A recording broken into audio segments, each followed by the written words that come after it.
Tuesday, the 15th day of January this year, 2019, was a sad day for this country. Terrorists struck again and robbed Kenyans and other people of dear life and injured others, spread terror.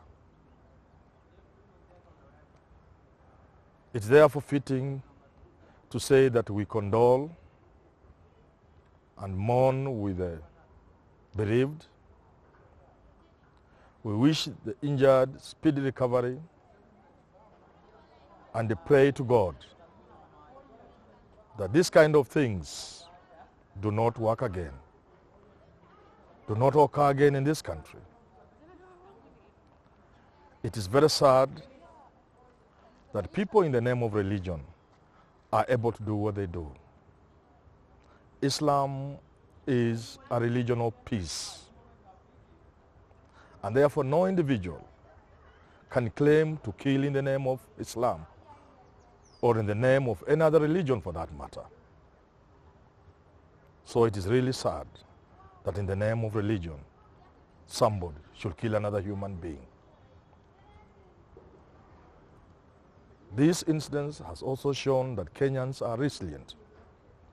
We are able to withstand and stand together.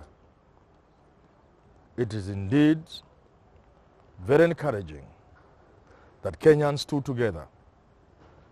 We were each other's brother and keeper.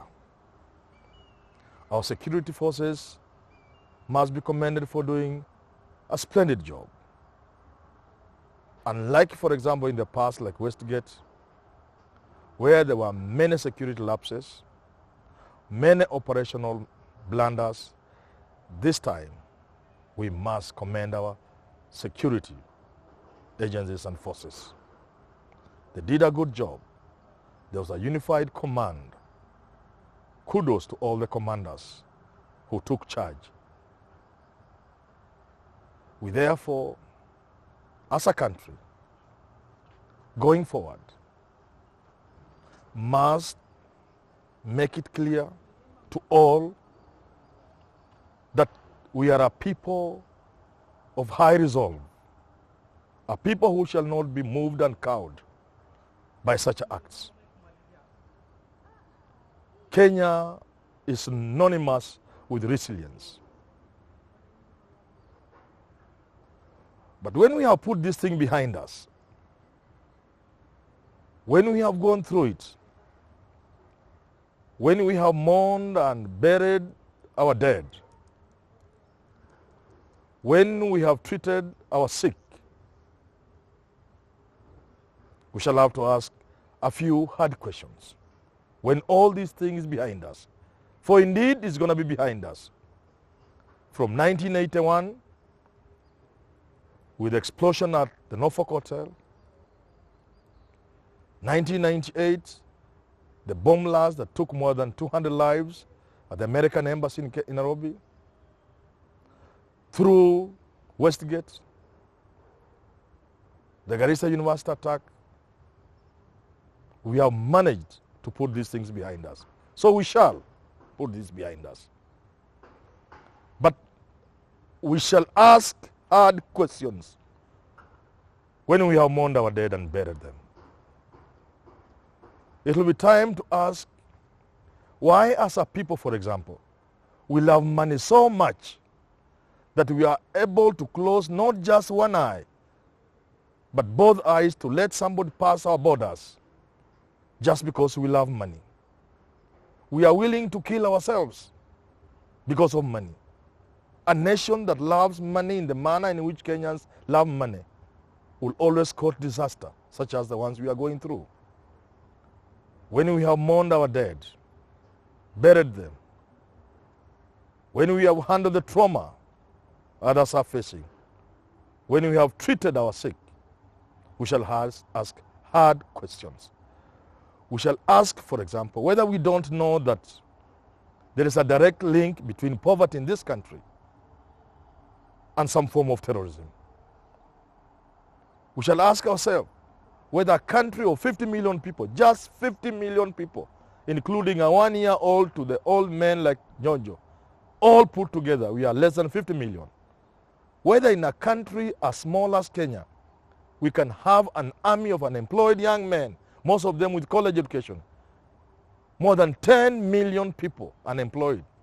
We shall have to ask ourselves, because in this kind of poverty, in a country with a poverty index, in a country where half the country, half the population lives on less than $1 a day, on less than 100 shillings a day, whether we don't know that it's very easy to recruit people into fundamentalist groups. And this is not very hard to see. The Majengo connection, as not Majengo in Nairobi, Majengo in Nyeri, Majengo in Mombasa. Whether we are not seeing these things spreading beyond what we thought, we shall have to ask hard questions after we bury our dead. We shall have to ask whether we don't know that some of these people have kissy names. One was from Vihiga. Others have come from Nyeri. Whether we do not know these things becoming a national problem. And we shall have to ask the very, very difficult question. But first, let's mourn and bury our dead. Let's treat our sick and injured. Let's handle the trauma. When we have put this thing behind us, we're going to ask terrible, hard questions. We shall have to deal with nothing but hard logic. We shall ask ourselves whether we shall continue being so stupid as to allow foreigners to bring fake products in this country, flood our shops, kill all our industries, kill all our jobs. Whether we are allowing ourselves to continue being this stupid. You only need to go to any shop in Nairobi and find how much of trash from China and other places is in this shop. We will have to ask at some point whether we would not put a stop to this in the interest of this country so that our boys and girls can get decent employment, reducing the chance of them turning to Al-Shabaab. We shall have to ask difficult questions. We shall have to ask our Somali brothers and sisters whether they are doing enough to contain terrorism among themselves. We know it's not just Somalis who are doing it, but the bulk of this thing is in Somalia and a bit of northeastern province. We shall have to ask hard questions whether it's not about time each one of us flashes out any suspicious character. But even as we do that, and remember, after burying our dead and treating our injured, we shall have to ask whether we are not aware that in this country it's very difficult for a sane, normal Kenyan to give information to the police about some criminal suspicion somewhere. We shall have to ask ourselves whether the police cannot change so that a Kenyan can walk to a police station or to a police officer and report some suspicious occurrences, some suspicious individuals. But to do that, we shall have to ask ourselves whether we are treating our police well, whether they have a decent salary so that they can do a decent job. This attack that happened on Tuesday must be an eye-opener for us. Nothing will be off limits after we bury our dead, after we treat the injured, after we handle the trauma. When we pull this thing behind us, nothing will be off limit. We will discuss whether indeed we need to continue being in Somalia. Questions will have to be asked. Could there be a connection between our presence in Somalia and what we are going through? Nothing will be off limits. Everything will be on the table in the interest of Kenyans, in the security interest of this country. We will have to ask whether we are not doing too much for our brothers, Americans and Israelis. We will have to ask ourselves from 1981, all the beating we have received from terrorists, whether indeed that is not because of our love for America and Israel. Whether we are not taking too much on their behalf. This will be put on table. I know it may turn out to be nothing, But it has to be put on the table, and we ask ourselves whether we are not suffering on behalf of other people. And finally, we shall have to ask and talk and have a conversation with the entire world and ask ourselves as human beings whether we can continue slaughtering each other in the 21st century. We will have to ask ourselves, is there something the other side of the divide can do? Is there something America is doing wrong? Is there something wrong with the Western lifestyle, Western world, Western view that perhaps the fundamentalists are dealing with?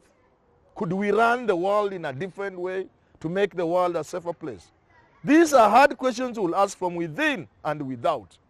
We will have to ask ourselves, really, as human beings, whether one side will remain rigid, and another side uncompromising. Time for us to put everything on the table first as Kenyans, and then as an international community to deal with these kind of things is now, so that going forward in the 21st, as we move forward, 21st century, the world becomes a safer place to live in. Nothing should be off limit. And finally, as we close this chapter, as indeed we are going to close it, we must thank everybody who stood with us. We must thank our security forces, like we have said before. We must say we admire Kenyans for standing together, for saying no, and for many other quarters for supporting us. Justice must prevail in the world. Peace must prevail in the world.